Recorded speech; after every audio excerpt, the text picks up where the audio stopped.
Yeah, that's right. Gotta get off the phone. Bust this verse right here. Alright, okay.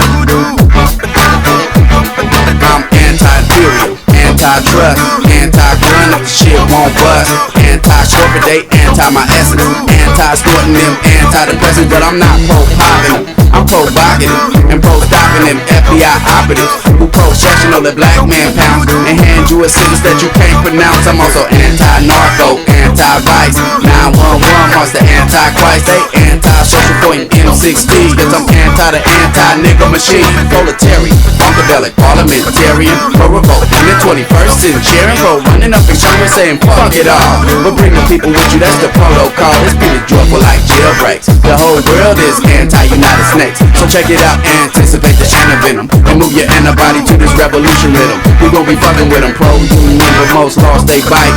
Anti-motherfuckers crossing the strike. Take a look around and be for or against, but you can't do shit if you riding the fence. Ride the fence. Now you don't really wanna ride the fence. Now do you really wanna ride the fence? Or would you really wanna ride the fence? Don't ride the fence. Ride the fence. Now you don't really wanna ride the fence. Now would you really wanna ride the fence? Or would you really wanna ride the fence? Don't ride the fence.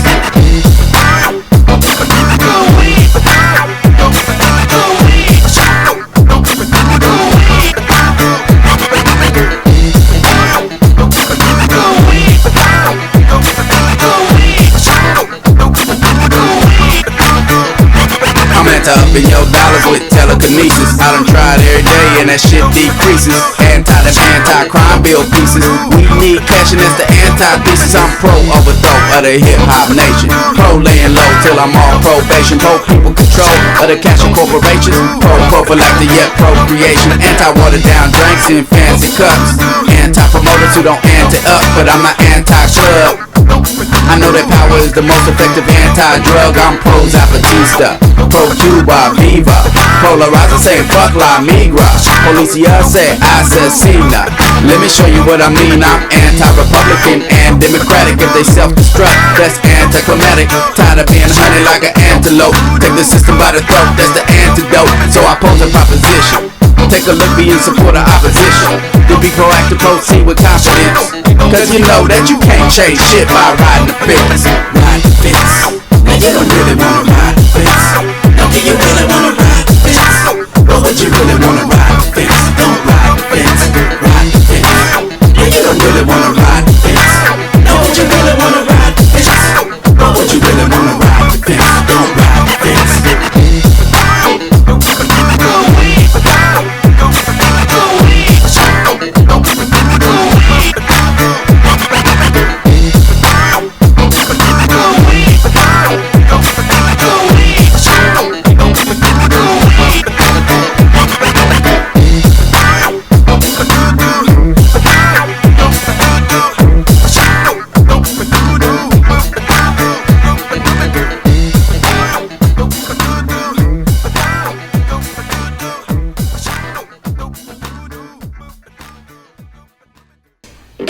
RaiderFan Radio.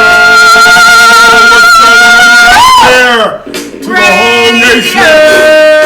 Yeah. Are you happy with your 3-0? Is that what you're feeling? You feeling 3-0? I just felt like saying Raiders because I have on the number 32 like I should have had on last show.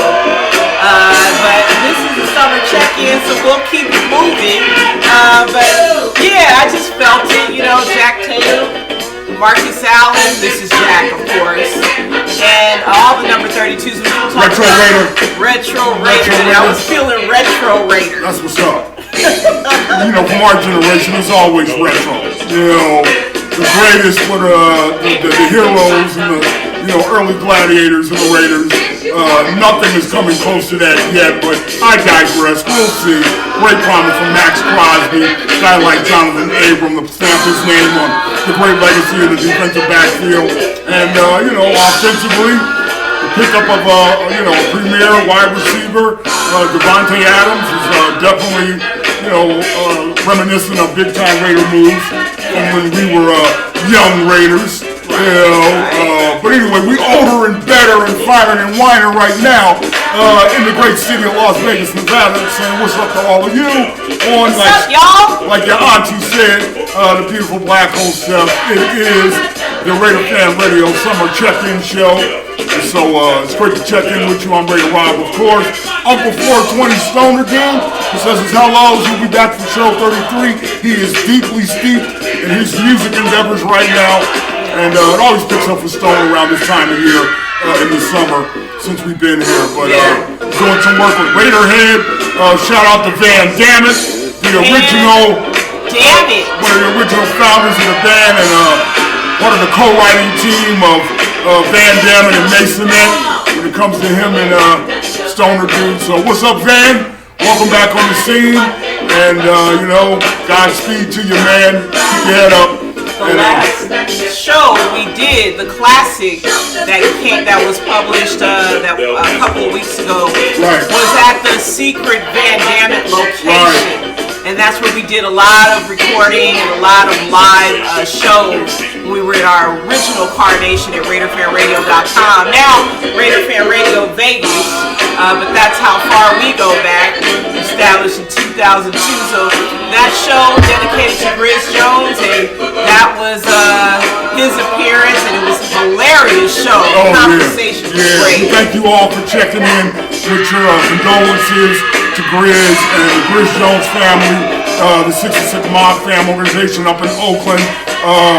We're just forever Oakland and make a better Oakland. That was Make Oakland Better. That was Grizz's campaign with his charitable, one of them, with his charitable endeavors in Oakland. And that spelled out mob, of course, Make Oakland Better. We thank you all for watching that show and listening to it and going back in time and getting a little dose of what the Godfather and what his spirit was all about. And send him off with a sip here. Rest in peace to you, Grizz. And thank you all. Like I said, Stone's out doing his music thing. He'll be back show 33. Keep your eye open locally here for Hail Mary, female band that is real rockin' metal, hard rock band, and he plays drums for, sits here and knocks for them. He's also going to be out on the road with Missing Persons, with the great new wave diva queen, Dale Bosnio. So keep your eye out for that in an amphitheater near you over the next coming months. And then Raiderhead, I think, is supposed to play something in conjunction with the game. The Raiders will be playing the Patriots as we tape this. More boo! I'm conflicted as Raider Hater Rob, as y'all know. But this is great. The Raiders get to play who they're being turned into. The perfect synergy of the Patriots coming together. And it's fucking 3 days they've had of joint practices here in over in Henderson. Joint practices? Yeah, this is what's going on now. It's been a big thing for a while.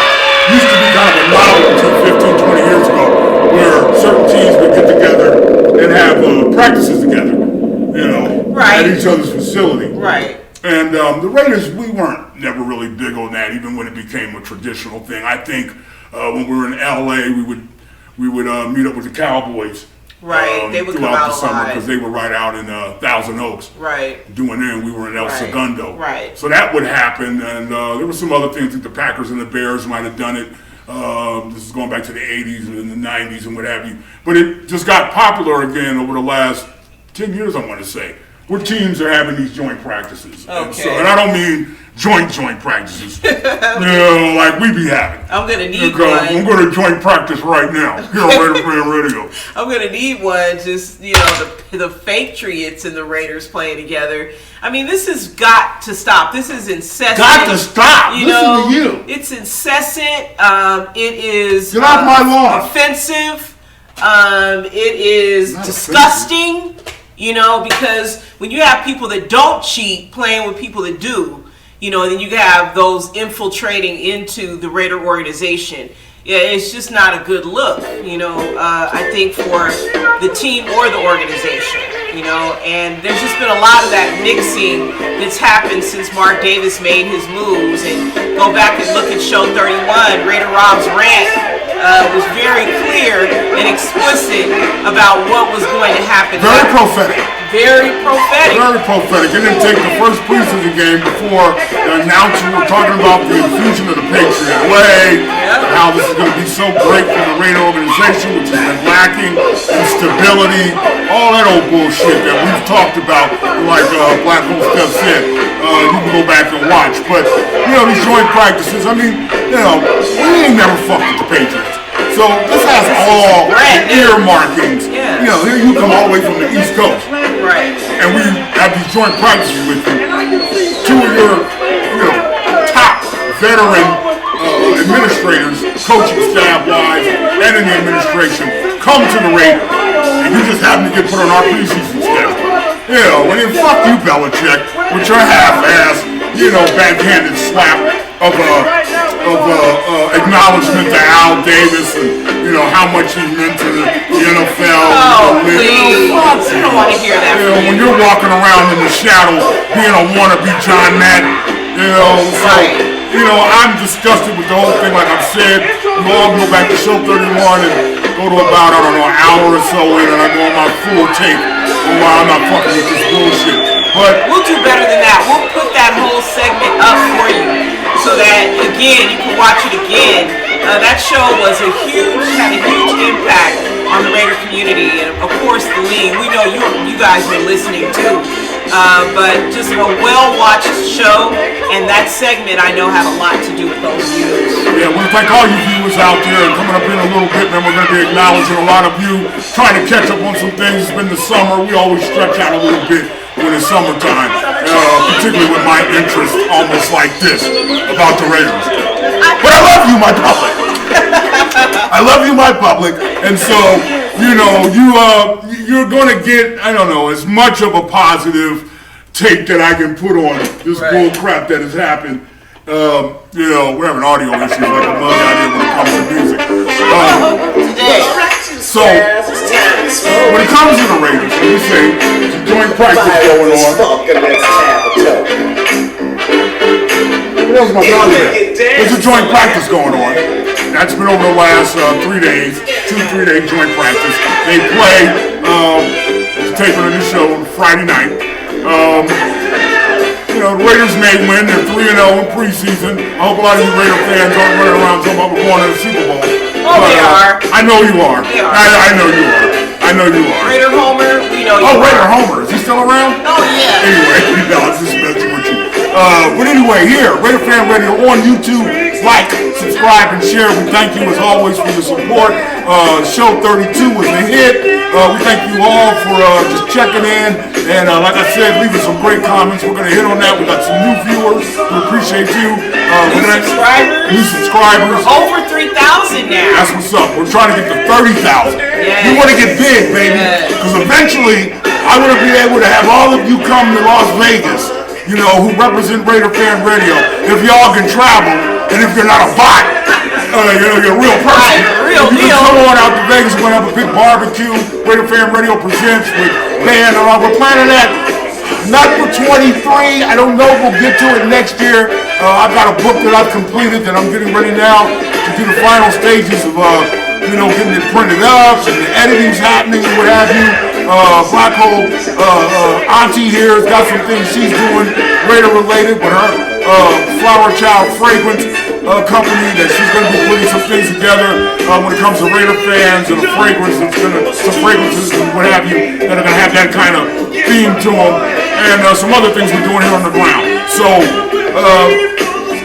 it's best maybe late 23, but we'll probably shoot for 2 years from now to have the Raider Fan Radio presents the Raider Fan Radio Viewer Fest.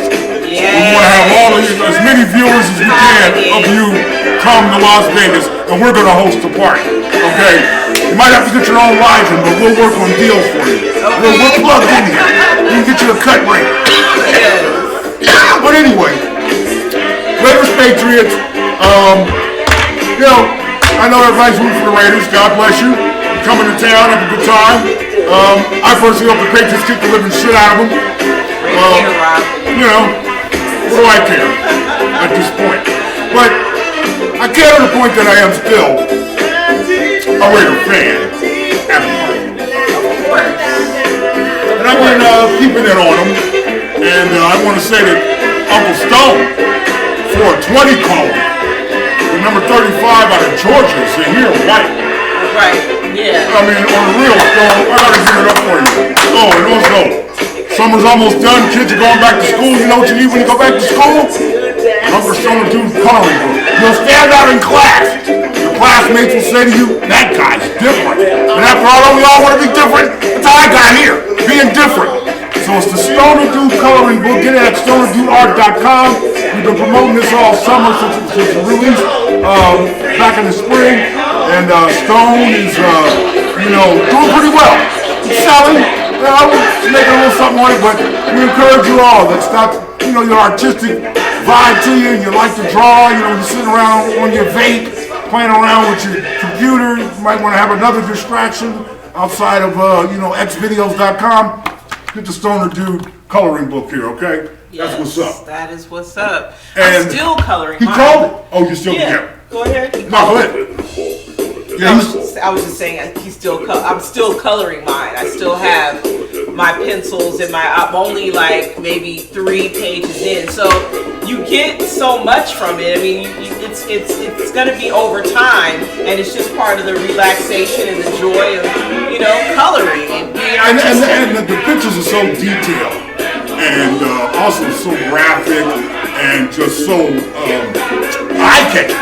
That you really, I know for me, I've really been careful thinking how do I really want to color this? Right. Because once you color in, the results are so bold. Right. So anyway, it's great fun for everybody that's analog like us. I see a lot of you were joking about me, son, about AOL. Yeah, Stone got me. It's 1997. You got mail. That shit was hella funny. That was funny. Anyway, so yeah, get the Stoner Dude coloring book at stonerdudeart.com. So here, white, fast, great vision on the field, great upfield cutting. Again, related to his vision, but he has a natural instinct. Falls forward. Just all the intangibles, and dare I say, it's way too early, but he has the kind of spark and the kind of punch out of the backfield. And that first burst, that marvelous Marcus Allen that we talked about on show 32, had when he came out of USC in 1982. That kind of explosiveness out the backfield. That first step, and being able to take that first step and whatever you commit to, A gap, B gap, whatever, and be able to shift. The kid is shifty. Yeah. Shifty White. Yeah. That's what I'm calling you. Shifty White. Has some speed, and they need that coming out the backfield. I think Stone was looking at him more like a Wheatley kind of back, but he has more speed. Not as big. Slimmer. Yeah, he's more slender than Wheatley. Right. He's not. And I wouldn't want to waste him on the goal line like that. In terms of getting him battered up, from tight goal line defenses and what have you, 7-man fronts coming, directly at him. You don't want to bang him up, especially if he's going to be backing up Josh Jacobs, who, over the course of his last 2 years in the Raider, has had, unfortunately, some injuries. Not so much reoccurring, but just untimely, and hopefully he'll be more durable this year, for the Raiders. But Zahir White is a great compliment, I think. Hopefully, I don't know who's going to stand out as the big back. I've been watching, but I ain't really been paying attention to names. My mind is just not in that mind frame. I know it's Raider Fan Radio. Guess what? We got other entertainment for you. Dancing dogs in Raider outfits. All kind of other shit. I'm just not feeling this Patriot shit. But I am going to try. I'm going to try to be optimistic. You still be who you are, which is rebranded as... I hate this shit! Hater, Rob. Fucking Patriot bullshit. It's not, it's just... So why isn't Carr playing? It isn't, I'm sorry. It's right! Number 4. I said I wouldn't call his name. Go ahead, finish your point. Oh, yeah, you got me mad. Who wants some? I'll fight you over it. We have comments that people have given us about Carr during the last show 32. So I'll save it for that. But just suffice to say, Black Hole Dave, who unfortunately we lost in 2019. Yes, founder of the Black Hole Fan Organization, right? Yes, founder of the Black Hole Fan Organization. And I was just looking back at some of his comments, and boy, we're going to put some of them on the screen when we do talk about Carr and some of the comments that have come forward about him and, just not trading him or having a no trade clause and committing to him. Is just a switch for the Raiders organization as an organization. We don't historically do that. So, but again, he didn't play this preseason, and like I said, he's gotten, believes that he's arrived. So this is beneath him. He doesn't need to do this, and so we spend the first 4 games watching him try to get in the groove and acclimated, and then by the game 6 or 7 he is, and then he starts to decline, towards the end of the season. I mean, this is repeated, so it's not anything that, this is historical. It's not something that is out of the blue. This is his pattern, and I don't suspect that it's going to change this year. I understand the Chargers not having played Justin Herbert in the past 2 seasons in the preseason because he's a Ferrari. And you don't run Ferraris on test tracks. You run Ferraris on real tracks. Joe Burrow is returning. While everybody's patting themselves on the back, including Devontae Adams, about the great promise that the Raiders are coming, we're going to be unstoppable offensively. Are you fucking crazy? I can get a bunch of fucking 12-year-olds out there that could run circles around you motherfuckers defensively. Because it was the old adage about Tom Brady some years ago when he came in, and that we proved one night in Foxborough. All you gotta do is blitz number 4. And the tires come off the car. Okay? Slide off and get that dick pull. Don't try it with me. Okay? And how did we all meet this clown? And all of y'all got emotional about him when he got hurt in the playoffs game. Right. 2016. Yeah. So the third string Kirk Mullins or Nick Mullins or Tommy Mullins or McGilligan, whatever, he was traded to the Vikings. Who knows? He might have been doing well in practice and, number 4 got scared. Right. You gotta get rid of him. Right. I can't. And Mariota's now playing for the Mariota's starting for the Atlanta Falcons. Right. He looks great, but we knew that already. Right. The other half of Carriota. He's gone. Down in Atlanta, got a starting job, so he was always a starter, and had starter metal about him. Right. So good luck to you, Marcus, down there in Atlanta with the Dirty Birds. And so we've got, of course, the former Patriot as the backup. Looks like the Raiders are going to start the season with 2 quarterbacks. Okay, so you'll be one fucking knockout away. Okay. From some fucking has-been Patriot motherfucker being your starting quarterback because Josh McDaniels loved this Jason Stidham cat. Oh, my goodness. I prepped a couple days ago and looked back at 31-2, and one thing that I prognosticated was all this Brady bullshit. And then back then when we were talking about it, Show 31, the whole debate was out about, at the time, this report coming out that Brady had said, or there was reported that Brady had told some team during free agency, you want to stick with that motherfucker? When it came to the quarterback that was on that team, that has not yet been revealed, except by us because we know who the fuck it is. It's the team down the street, and it's the quarterback down the street Carr was that you all love. Yeah, Homer. What happened to the Super Bowl last year? Didn't you say defiantly? Yes, defiantly. There was a couple other one of you motherfuckers.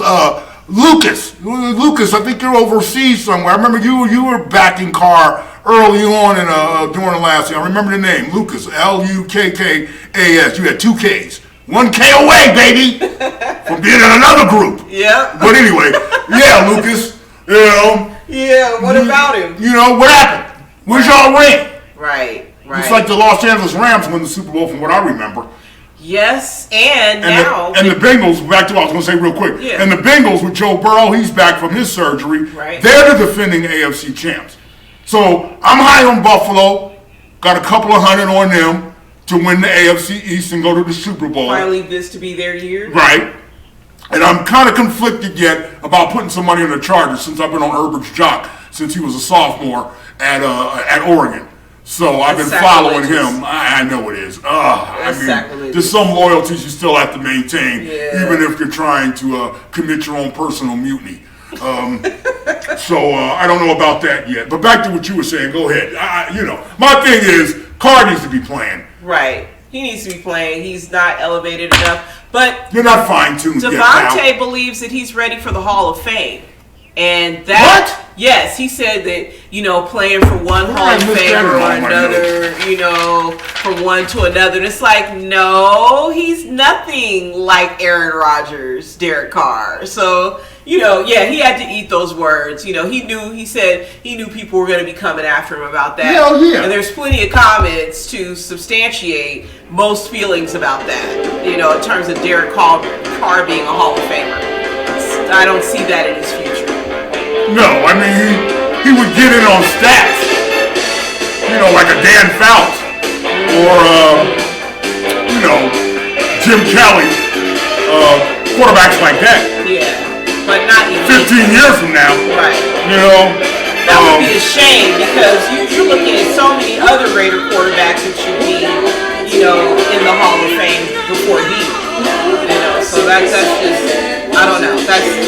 That's some faulty logic that Mr. Devontae is bringing in. We've seen other, Devontae come in. Devontae knows him. Devontae probably knows how sensitive Derek is. Right. And that's Derek is like that chick that needs a lot of reassurance that you're dating, who doesn't have her own ideas about what she does. She thinks she's just, cute. She's on friggin', Instagram all the time. She's got her arms out, but she's not really confident.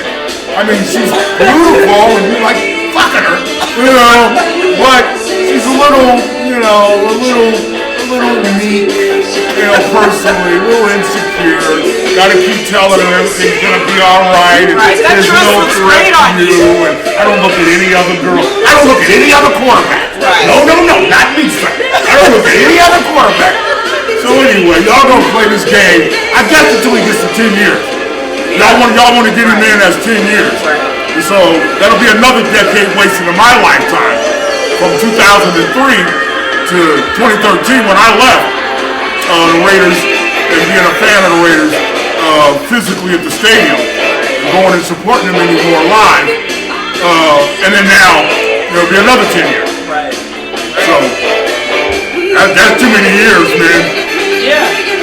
To give up to see, a great punter, a great place kicker, and a marginal quarterback as a centerpiece of a great legacy and team like the Raiders that nothing was ever accomplished with it. And there was no Super Bowl or anything, despite the greatness of those individual players. In number 4's case, the potential to be great. Right. Will this do it this year? Remains to be seen. But anyway, what else? Number 58. Defense, linebacker, Likey. Okay. Fast, kind of reminds me of Derek Burgess, another 58 that played with us some years ago that a lot of you Raider fans might remember. But he's got a motor, and he's one of these guys that just seems to be everywhere. So I forgot his name, man. I didn't get his name, but keep an eye out for number 58 on defense. I'd like to see him stick and stay. Also, there's a nose tackle, number 63. Barrett Robbins, old number, friend of the show. Barrett, we hope you're doing well where you are. We're still trying to get a direct line to you. I made some calls down to Florida over the last month, but I'm running into a dead end finding you, man. So anyway, that's another thing that we're trying to do. But this kid looks like Barrett. Almost had the same kind of helmet Barrett wore when he came back the second time, big 63, kind of the same biting type, all that, So I don't know who he is. But he can fill a gap. I doubt he makes the team. Maybe he will. But he's got a little speed. Off the line. Great first step himself. Seems, to be real intense.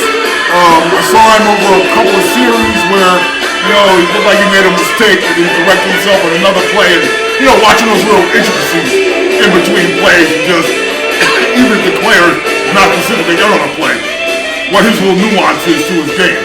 And, he's got something. He's got something to work with. So, number 63 on defense and number 58. Those are two guys that I'm looking at. Like I said, Uncle Stone, 420 has called it. Zahir White is definitely going to be a big piece of that running game, I presume. And I really hope, for me as just a fan, for my personal wants, see Hunter Renfrow really get off this year, really be used more in the stretch offense to complement Devontae. I think he can handle the load. Again, bringing us back to, shades of Freddie B and Bob Chandler, and, just having that kind of, possession receiver, deep threat combo that I think, and I hope, what's his name? The guy that quit on Indianapolis as the head coach. That motherfucker. Yeah. I hope he, considers that, or is at least looking that way. So yeah, that's what's up with the Raiders, man. As far as I got, as far as this Tom Brady shit, it's risen its head again. There's talk, or at least there was a report, that Dana White, the head and founder of UFC, said that he came out earlier this week and said he had a deal on the table to bring Tom Brady to Las Vegas, but that Jon Gruden denied it. Yes, because Chucky knew what time it was. Chucky knew it would have been an insult, and we didn't want it anyway. Right. A lot of Raider fans didn't want it here on the ground in that first year of them returning, but their first inaugural season here, during that off season when we returned. So called it again. Yeah. Really? Yeah. And Chucky was the one that blocked it. Chucky was the one that blocked it. It was all about done.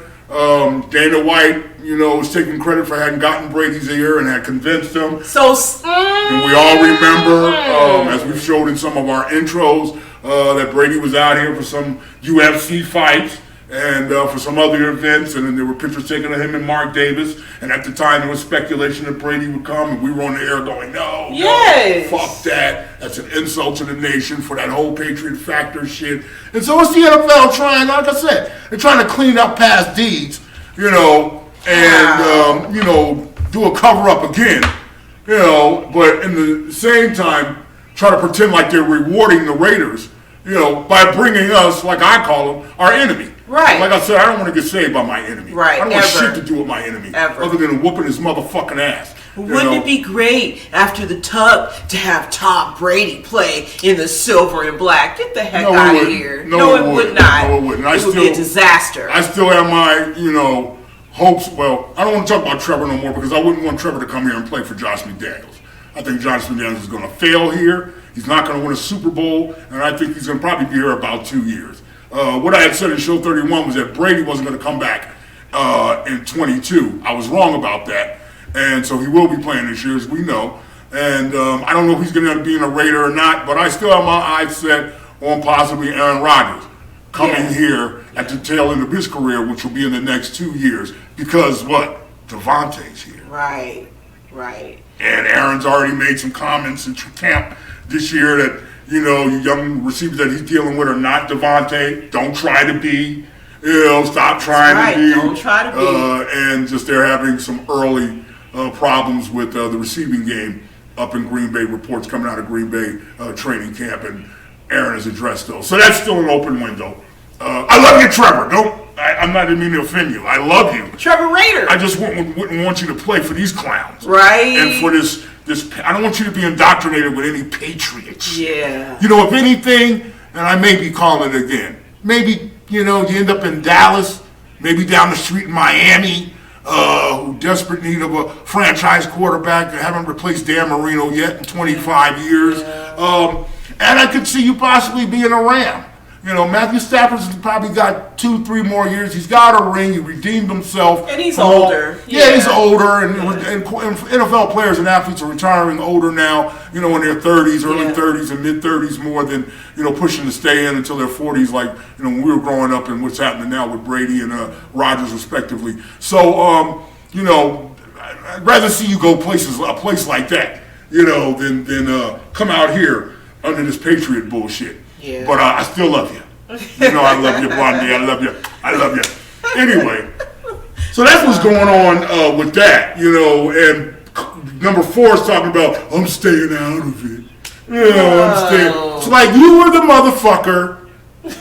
You're the motherfucker. And you're in it. Right. Okay, whether you want to be or not. Right. You're in it. Right. As long as there's any talk about Brady coming to the Raiders, you were going to be in it, because guess who was going to be out? You. Okay? Yep. So, yep. Yeah, what do you think about that? You know what? I am thinking that is part of Jon Gruden's lawsuit. He knew he was being used during that fake triad expedition against the Raiders, and him then winning the Super Bowl with Tampa. I mean, all that was orchestrated. Right. And I think what he was trying to do was redeem himself with the organization, and because he was really close. We were the ones that named him Chucky. And helped to bolster his persona, and believed a lot in him as being, the heir apparent and being able to be here and studying under Mr. Davis. So I think he's got that up his sleeve when it comes to that lawsuit that he has against the league, that he knows what machinations they pulled. And so that would be a blockbuster. Forget about his emails.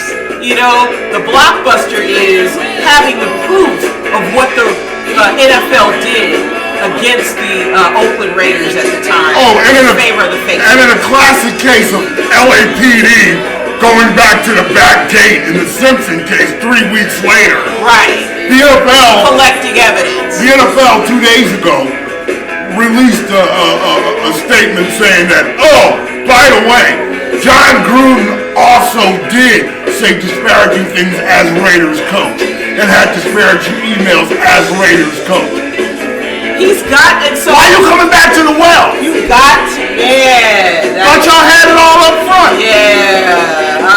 But y'all found out, and it went public, and it got a lot of support that y'all were fucking with him and applying whatever he did when he wasn't a coach to him being a coach with the Raiders. Right. And you didn't have the evidence of that at the time. Right. So now, like Van Adder and Lang, you went back to the gate and put him some drops of blood down. Wow. They'll stop at nothing, I'm telling you. They have no shame. And this is not the era of cover-ups anymore. And that's what's so funny is they keep trying to cover stuff up that's revealed. It's done. We all saw it. We see it. And the fact that you singled him out of all the coaches and all the personnel that also had disparaging things to say. So it's time for them to be exposed and brought down. Y'all only get y'all rocks off when y'all fucking with us. Yep. Well, John, to you, I hope that you stick with this and that you continue to push and expose, what's happening. Because it's time for a new. It's really time for. We knew you was a real one. All that other shit, I'm not tripping on that. You wasn't racist towards me. And I can hear all the black contingent go on, Rob. You gonna say really? You gonna cape for Gruden like that? I knew him personally. And Jon Gruden I dealt with didn't give me that type of tinge. Okay, and what am I gonna do? Bring down his life, bring down his family. Right, he was racist. I've been a revolutionary once in my life. I ended up in federal prison. So I'm not doing that anymore. Okay, standing up for you motherfuckers and your black causes. Okay? Because when nobody there when I was standing up for a black cause in a whole separate time and space of life. But, I picked my battle. Okay, everything ain't racist and everything's got some more context to it. But what's on the table, all of that that's been revealed so much about Gruden, I ain't down with it, but I'm down with him defending the Raiders in the moment and respecting the Oakland Raider fan base and understanding the politics of the NFL and not signing Tom Brady as a slap to the face and insult to Raider fans of Oakland who he knew, including himself and Charles Woodson, who voiced it. Knew we've been cheated that night in Foxborough. And I don't give a fuck what you youngsters say. It still stings. Wait till you lose that first girl you really love. Wait till your favorite dog dies. Yeah. Right? I don't want to put nothing else on death or anything, but the pain, the close friend moves away. Right. you don't get that job you really want. You really wanted it. Well, yeah, some of that shit will last for years and years and years. When you go back as far as we go back with the Raiders and the NFL, we know the truth. Fuck that smokescreen ESPN documentary shit and all that Pete Rozelle kiss ass shit. Alright, yeah, you'll be mad for 20-something years. Yeah, wait till they fuck y'all again. They will. Yeah. Wait till they fuck y'all again. Mm-hmm. Right when you're on the cusp of restoring this franchise's greatness. Yeah, if they don't get... And you'll understand. If they don't get... if Mark Davis, Mark Davis is not, his father, as we've said before, but, they're closer to being checkmated, again, than anything else, because, it'll just be, for us Old Testament Raider fans, it's not going to ever be the same, and he's a symbol of that, because he's just playing politics, and he's playing honey with his enemy. He's playing honey. How do you play honey? He's his whole thing was, you get more with honey than vinegar. I don't know, whatever that saying is. You get more flies with honey than with vinegar? Yeah, something like that. Yeah, whatever. It's like, and you're the one in the fly trap, dude. You sure are. You and your haircut. Speaking of the Raiders, one of our great rivals when we were growing up and played into the mid-'70s, starting being one of the original fathers, as far as the players concerned, of the AFL, the old AFL that was founded in 1960, that the Raiders were a charter member of, and our rivalry since then, all the way until this season and beyond. The Kansas City Chiefs, one of our main rivals, and a lot of you Raider fans' hearts, our number one rival. Len Dawson, the late great quarterback, is now the late great Len Dawson. He passed away at the age of 87 earlier this week, and he was a great competitor, great quarterback. I'm sure somewhere Raider Mort, is waxing poetic about the great Kansas City and Raider rivalries with Len Dawson, the quarterback, as he did for us for so many years. And some of you had the privilege of hearing in our first incarnation back in the early 2000s with Raider Mort was on our show and a co-host of the show. And, Len Dawson and those Chiefs teams were tough, defensively, offensively. They were very innovative. One of the teams that really adopted multiple shifts offensively. Teams that had, just like us and a lot of AFL teams, explosive offense. And Dawson to Otis Taylor was just as great as a matchup of, hookup as Stalin and Branch, or LaMonica to Bolitnikov back then, or the Heward to Art Powell, or Heward Dixon. So, no, I didn't mean to say Heward Dixon. I meant to say Wells. Warren Wells, a great deep threat back then. But of course, Kansas City could almost counter the Raiders. So those were great rivalries. I grew up with him on Inside the NFL. He used to host that with Harry Callis when we were kids. Yeah. And so, Len Dawson, number 16. I remember him from his the HBO show. Yeah. Hating the Chiefs, that rivalry, and he was a huge part of providing that hate for my father, in his Raiders fandom time, of just like, he just could not stand the Chiefs, and I inherited that. So, we're starting to see our greats go, and it's a little bit too soon, for a lot of us, a lot of our generation, but 87 years old, and bless him and his family, and of course, rest in peace. Yes, rest in peace. Yes, or rest in chief. Yeah. And again, Grizz Jones and the Jones family, the Grizz, rest in Raider. And so the Raiders, opening day, first game of the season is September 11th. The season kicks off September 9th, I think it is. Or September 8th, Thursday night. Then September 11th will be the opening weekend of the NFL season, so it's fast approaching. So that's what's up on that end. You fans, you people that watch us, viewers, followers, I don't really like followers, but our admirers and our listeners. We thank you so much for your support, and we thank you so much for embracing our show, understanding our little nuances, our humor, and our music selection, all of these great things that you recognize about us, but more importantly, our truth in media, even if it is, Raider and sports entertainment driven media. We try to keep it real, we try to keep it honest. We go to great lengths along with our production team in Silver Black. And of course, Uncle Stone, Mud is still a part behind the scenes of the show, a contributor, and everybody else that you meet here on the show. We've had more pleasure rebooting this show that we started in 2002, 2.5 years ago, and bringing it to you. The platform of YouTube has been a great platform for all people seeking to find their place in media. So we definitely applaud YouTube and love the platform, even with some of the little dust-ups we've had and some of the little, bumps in the road. YouTube, the world's #1 video TV network, it's just, been good to us. And so, we thank you all for responding. We want to, acknowledge y'all, man, take the time to read some of these great comments on our show. Comments. Stone's not here, but we'll still let you know that comments. We love them anywhere they go. It's comments on RaiderFan Radio.Vegas. Like that deer.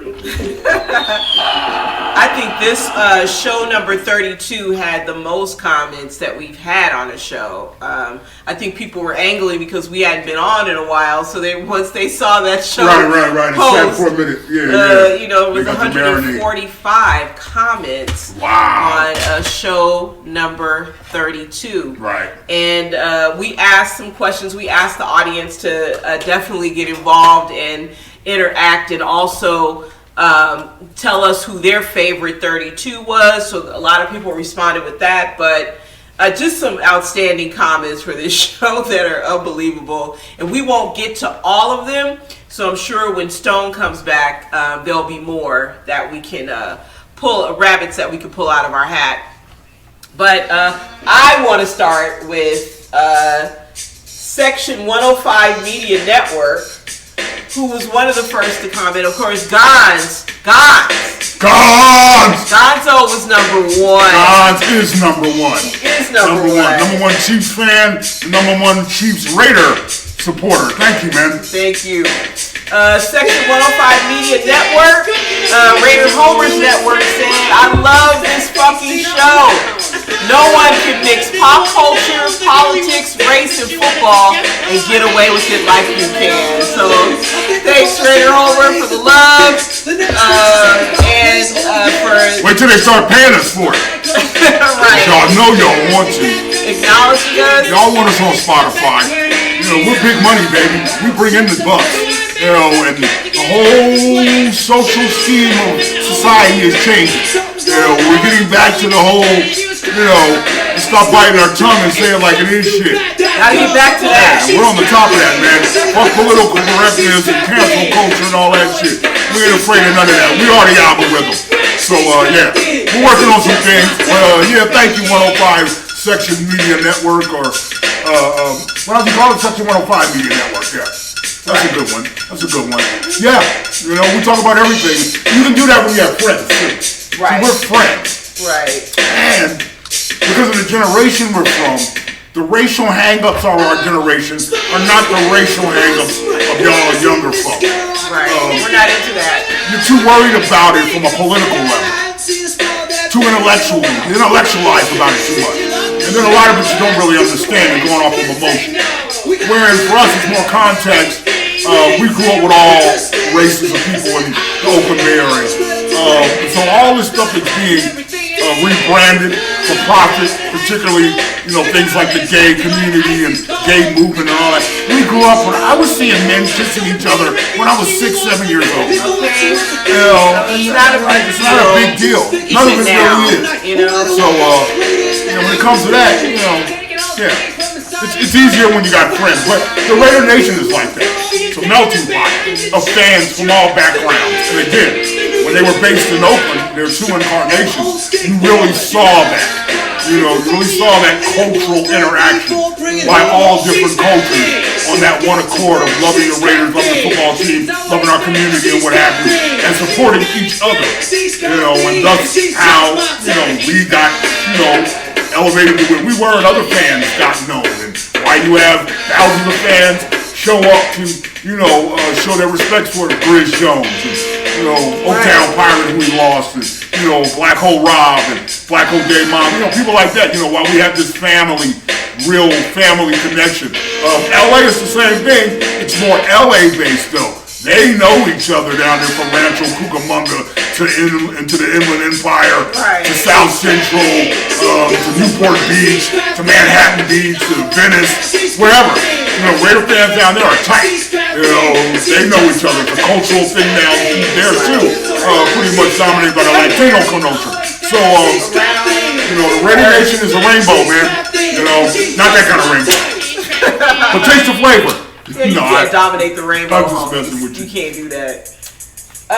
What you got, Rob? I've got one that I really liked here. A couple of them, but We are Edit said Stoner do right on fulfilling your 40-year dream going to CR.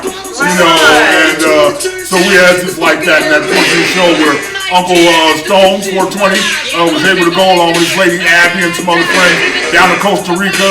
We did a whole feature on that on Show 32. Had a great time down there, and fulfilling dreams. Definitely. That's a big thing. I appreciate that. Sky Marriott also came in. He's becoming a real new favorite. Said, I just have to say a great zing by Stoner Doodle Rob. You got mail 1997. Laugh out loud. You guys killed that Mark Black Davis bit. I totally get Stoner doing a New Testament, Old Testament comparison. Some of us old Raider fans just can't accept the new BS. There's just something generic about it all. Thank you, Sky. Somebody else just cutting through the bullshit and saying, hey, I see what's going on. Right. There's something else to this whole, rebranding of the Raiders. Absolutely. We talked about briefly Carr going down, what Devontae said. Devontae Adams made a comment that Derek Carr was going to be in the Hall of Fame, or was a Hall of Fame quarterback. And, of course, Raider Homer always weighs in about he's going to be one of the Raider greats, blah, blah, blah. But people are saying Carr, the only way Carr will get in the Hall of Fame is if he purchases a ticket to go and view them. Who was that? That was... somebody else said OJ should have been a Raider. Wow. Yes. You know what? I don't have that right now. I just remembered that. Okay. Yeah. It's this Melon Pop. He says neither Carr or Adams will ever be in the Hall of Fame. Right. But it's like Devontae is closer. He does give us some advantage. Hall of Fame. He's barely the fourth best quarterback in the AFC West. And we know Carr has still not made the top 10, top 20. The top 10. The top 10. Even going into top quarterback. Even going into some of the rankings already preseason and before the season, he's not in the top 10. Right. He's honorable mention, or he comes up with 11 and 12 or whatever. Statistically, he falls in the top 5 on some statistics, top 10 on some statistics. But again, the same baseball. All the statistics and shit in the world, could eventually get you to a Hall of Fame. But, he was drafted, and the expectation has been him to be a winning level quarterback, a franchise, expectation. Right. And he's been paid as such. Right, he's a wealthy man because of the Raiders, the Raider Nation. Black Lord said, Black Lord! Black Lord! Hell, my Lord. Okay? How black are you? Lord Negro. Black Lord says, yeah, Carr got Waller the ball, but overall had 14 INTs and 21 touchdowns. And you look at that as a stat. I mean, he's scoring is almost as much as he's turning the ball over. So in order for you to be a Hall of Famer, you definitely can't. He's a 50-50 proposition at quarterback. You need him to be 80-20. Right. At least at quarterback to compete with the Joe Burrows and Brady and Rodgers and Josh Allen and all that. Right. I want to give a shout out. I'm starting to see, particularly after this show, a lot of names popping up from over in a place that I always name check. I don't know if that's the reason why. But Holland, the Scandinavian countries, Norway, Sweden. Sweden's I want to say shout out to all of y'all out there starting to see names from that region popping up. Right Finnish on. names. And here's one, Gutug Erturk. Ooh. What's up, Gutug? Just call you Tug, baby. What's up, Tug Raider? Tug Raider says Deshaun Jackson had to be released to get more reps. Now he has a ring. Wow. And you were saying something like that when we were questioning about, okay, you happy about getting Devontae Adams and everybody's thinking that's going to be the savior and he's going to be what makes Carr become this now he's got a receiver. Super Bowl winning quarterback. Right. But he had guys like Deshaun Jackson. Right. Deshaun Jackson wasn't done. Right. And he was still able to get behind the DBs and get behind the defensive backfield. But he never got the ball. Yeah. He never got a chance to get his hands on the ball consistently enough to make an impact. And yeah, he has a ring now, playing with the Rams. Para Kazan. What's up, Para? What's happening with you? Says, wow, this is dope. Right on. He just came up on the show. He was probably kicking it in his bathtub. He got his nails clipped. Getting his hair ready to go on a night on the town. Para Kazan. Probably somewhere, I don't know, he might be in Southern Europe or in the Middle East somewhere. And he said, wow, this is dope. As if he found it and started watching with, oh, wow. Yes. That guy really wow, is mesmerized. And the lady is beautiful. And the guy keeps hitting the ball. He hasn't coughed once. Okay. Anyway, what's up with your power? Thank you. We are dope, baby. Right on. Very nice. Also, I want to. We have Miriam Acedli. Miriam. She says so. She might be one of our Turkish viewers, but she says no longer waiting on Derek Carr. I'm done after 8 years. Right. So she's done. Right. And then we were having a discussion about who everybody's favorite number 32 is, and of course, Gon's.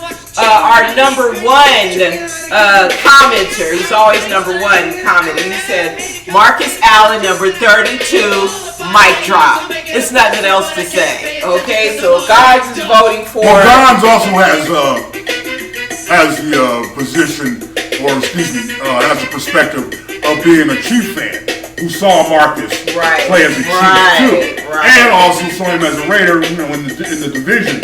So and USC being in Southern California.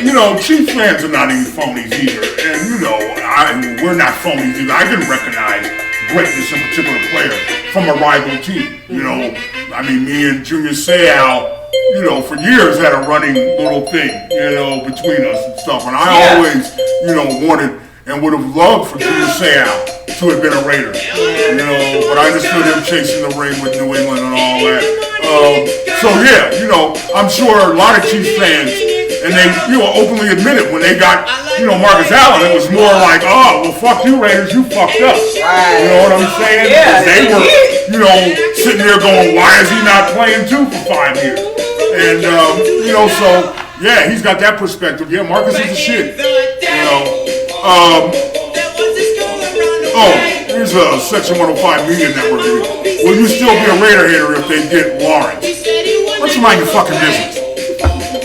Quit asking questions like you work for the KGB or some shit. What have I told you before? I just said it. And I just said it again on this show and on Show 32, which you watch, because we're reading comments from it. Oh my goodness. Homer likes trying to entrap you.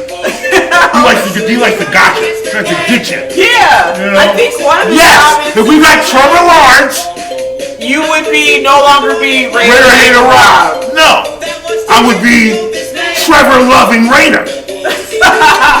Take that one with you, kid, to your next softball game.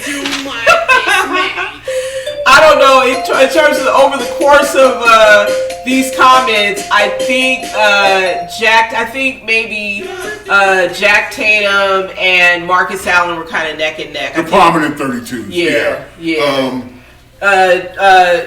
Cuzzo, Zach Crockett, number 32. He's third. A millennial commented that was his favorite. He said he was a millennial. And he said third and Crockett. And he also said that he blames Jon Gruden for that call and not Crockett. So, yeah, we blame him too. We blame Gruden for that. We blame Gruden for having Bobby Hoying as our backup quarterback. So, when Rich Gannon went out and Saragusa, the late great, fell on him, we blame Gruden for... Yeah, he gets blamed for a lot of shit from that era. Yeah. It's not all on the players. I blame Gruden for fucking sticking with James Jett too long. He kept trying to make that happen. Right. When you had other... And I blame Gruden. I really, think that it was a mistake that he didn't allow Charles Woodson to play both sides of the ball. It was a popular thing Definitely. then. Definitely. Dallas had just done it a few years prior with Dion. And there, always been two-way stars. We were a team that had, some two-way stars before. So, yeah, that was kind of a... He held that it was back. always a thorn in our side in Oakland when it came to Chucky. Was that he didn't allow Charles to play. Right. Especially when Charles volunteered. Right. When stood up and say, hey, I want to help this team. Of course he does. And that would have been an extra, weapon. Right. Offensively that we could have used. And you didn't have to get him out there on 80-yard, fly patterns. Right. But I think Charles definitely could have, done a couple of, 3-yard curls, 5-yard curls, 5-yard fades, and make the catch, and so that was an experiment that we'll never know. What I wish would happen. My son Trifling was here on the show 32. We thank all of you, and I thank you personally for those of you that have chimed in here on the comments and talking about father son, and encouraging him to keep going with his music. The folks that liked his videos and whatever, and of course one of his comments that was kind of light there. Because of the way the mic was set up, we didn't think we really caught it.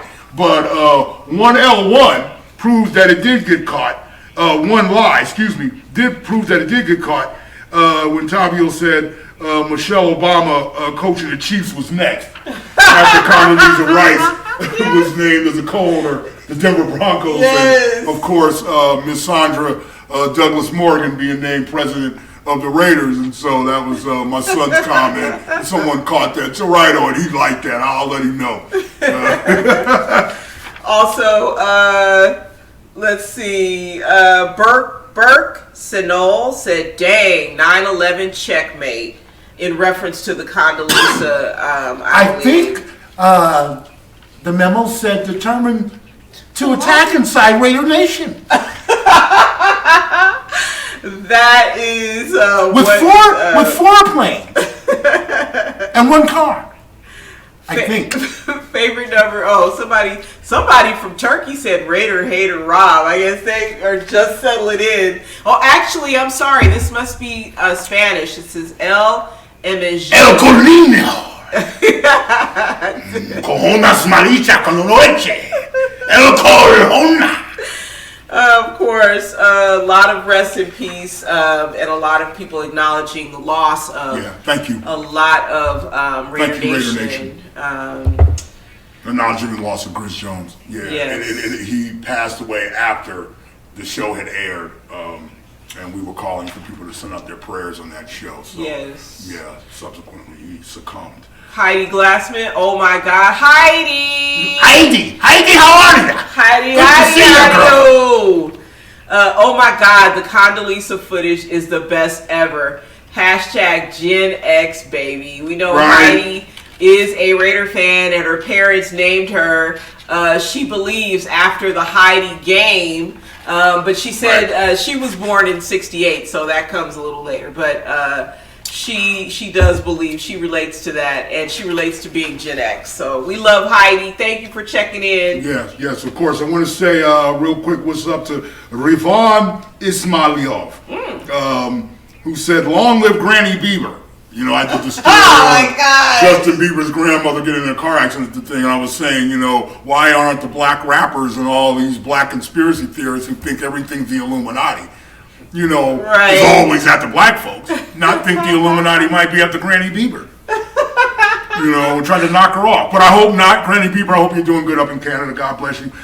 We don't need to guess about this one. The name is Style of Turkey. I'm Style of Vegas, baby. I love it. Anyway, he said, "Let me code someone, please." What the hell did he mean by that? That's some shit that you done done. I don't know what he's talking about. Somebody to talk about something you done said. Talking about coding. Yeah, let me Did you do some story on coding or something? I did not. And coding would be, you know, writing code for websites and things like that, or, you know, for the... He wants to code someone. That's interesting. That's like he's wanting to probe someone. That's what is that? That IA thing? AI. There you go. See? Generation X, we don't even know because we're too real for that. We don't want any artificial anything. Right. Yeah, that's coding stuff has to do with coding. So that's very interesting. And then we've got, real quick, Ermac. He says, "Just suckers had Carter." I commented about seeing DeMarcus Russell on the popular podcast, The Pivot, with Ryan Clark, Fred Taylor, and Channing Crowder.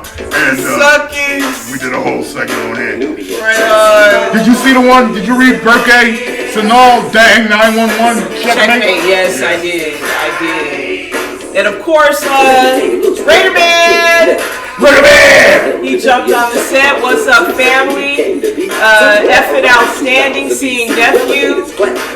Trifling on the set. Man. Hashtag Raider Oath. Hashtag Roaring Through It All. A lot of trifling. I think there was also Heidi. She said Heidi also made a comment about really is now a trifling fan. Oh, right on. Yeah. Right She was like, I'm Thank Generation X, but I'll represent the millennials too. She really liked his Oakland style and how he was he just kind of fit right into what we were doing. I had a strong influence.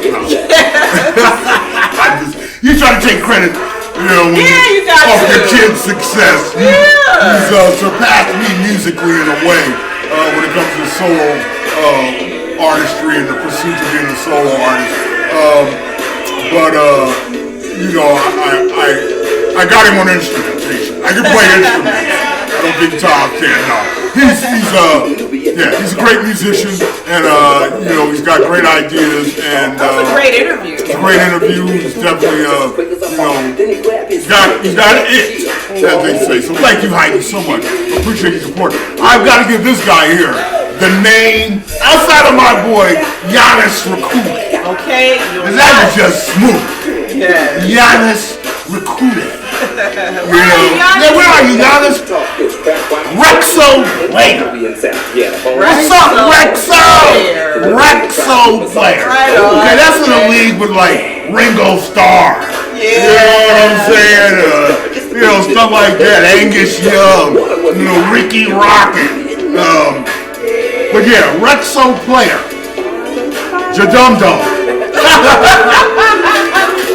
So we got a kick out of the reference to Marcus and Jadum-dum. We had so many. We thank you so much for commenting, for responding to the show and our request to interact with you. We hope to broaden that out. RaiderFanRadio.Vegas is done. The website is done. But in these cases, unfortunately, and again, you know, apologize for having to make excuses, but there's still some tweaking having to be done to the website. You can go and look more of on our website.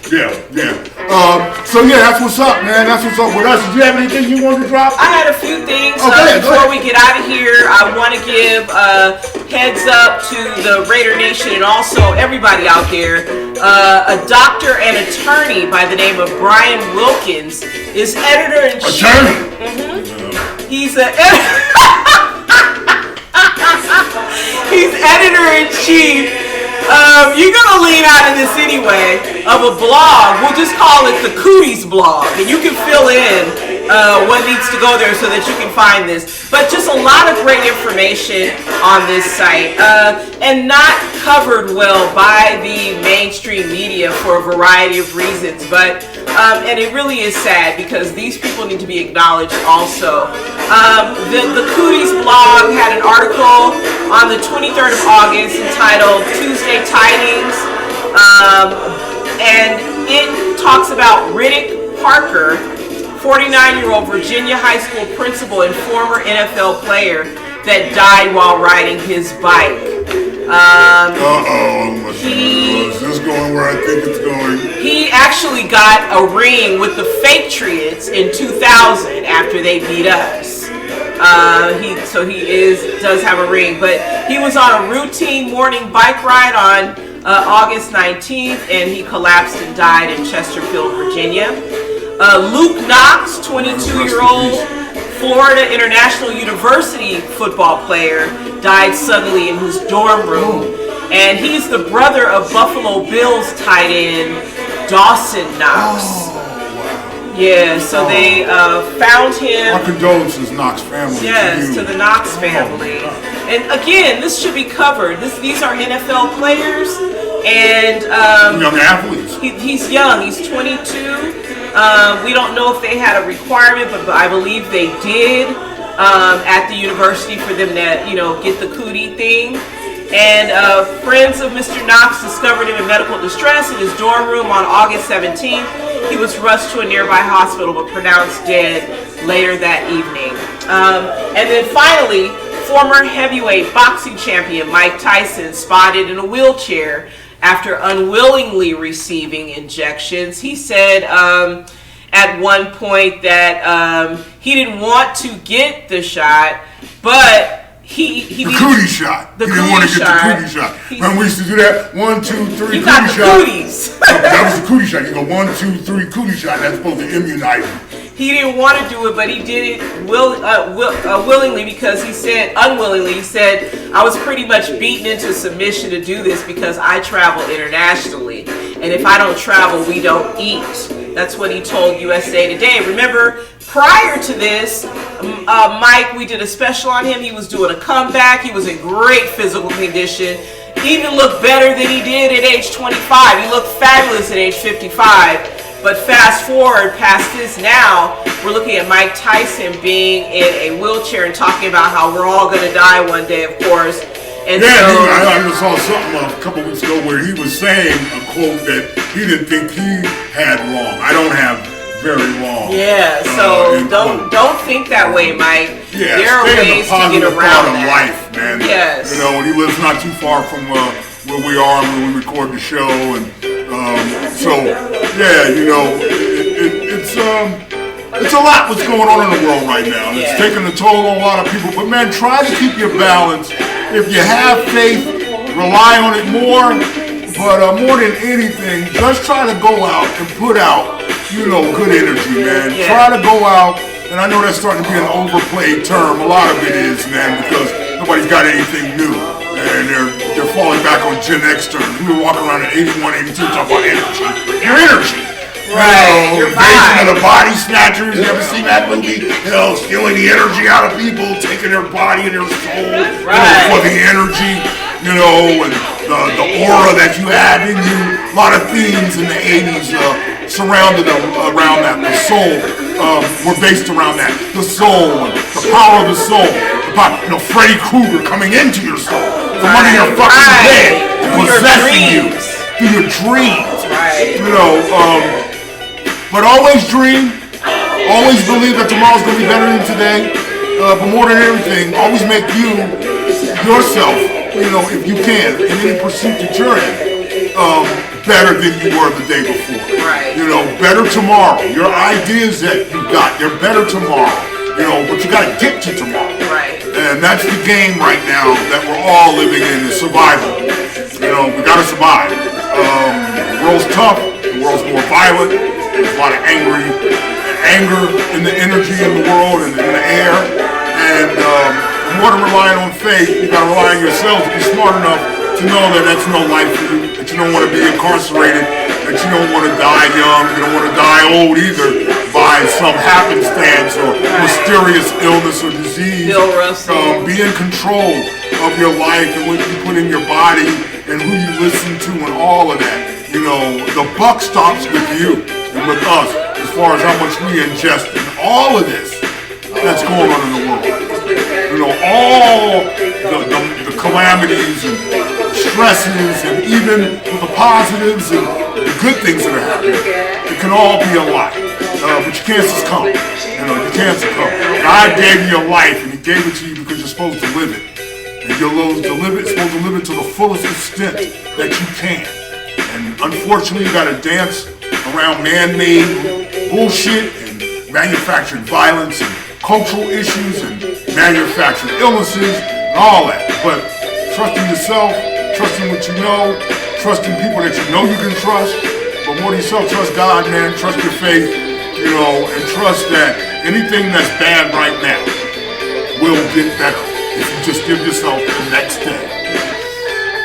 The young people out here, suicide, giving up on life, and you're bored with life, and someone doesn't like me, and I can't take that, I'm, you know, getting bullied online, and man, you gotta know that your life is not on this screen. There are lives, the scenarios of life being played out on the screen. But when you shut this thing off, and you go back to your life, it's real. It's real. And it can really get better if you feel it's bad now. It really can. I've been there. You know, I've been there and had to overcome a lot. But I gave it that next day. You know, I thought I wanted to give up, or I thought, man, I can't do this shit, man, and the world is, I said, tomorrow, it'll get better. And it really did. You know, to the point where I'm right here talking to you. Not preaching, but talking. Because I care about you all, man. You know, people that are checking on our show, people that are just out there in general. I like the world living, man. I like the world having fun. We grew up in our generation seeing, you know, America happy. Yeah. You know? The Old Testament USA. I remember, I think about some of the commercials back then. You know, the McDonald's commercials.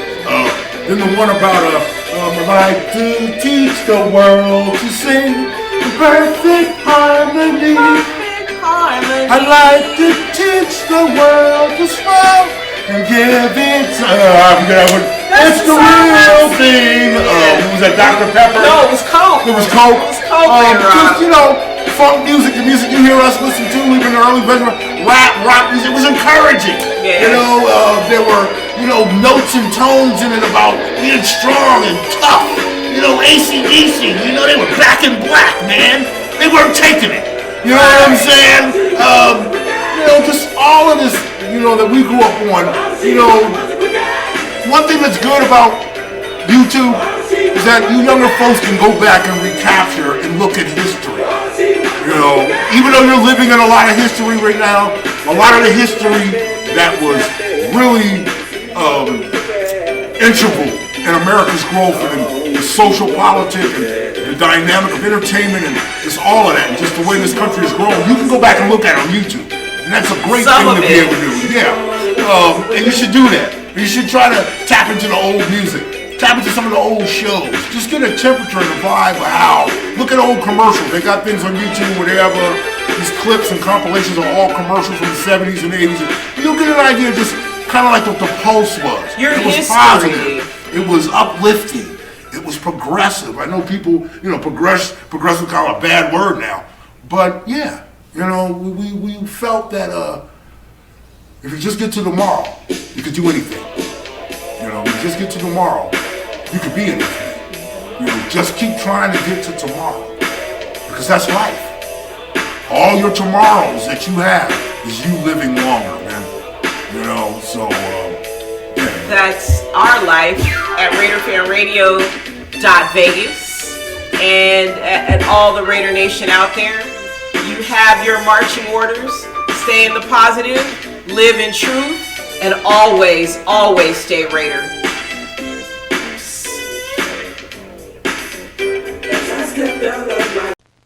I'd like to buy the world a home and furnish it with love. Grow apple trees and honey bees and snow white turtle doves. I like to teach the world to sing. Sing with me. Perfect harmony. Perfect harmony. I like to buy the world a coat and keep it company. That's the real thing. I like to teach the world to sing. In perfect harmony. Perfectly. And I'd like to buy the world a coat and keep it company. It's the real thing. What the world wants today is the real thing. What the world wants today is the real thing. The views and opinions of RaiderFanRadio.Vegas, RaiderFanRadio.com, and RaiderFan Radio Media are not the views and opinions of the Las Vegas Raiders, Al Davis Football, Inc., or the National Football League. RaiderFanRadio.Vegas is an independent media source.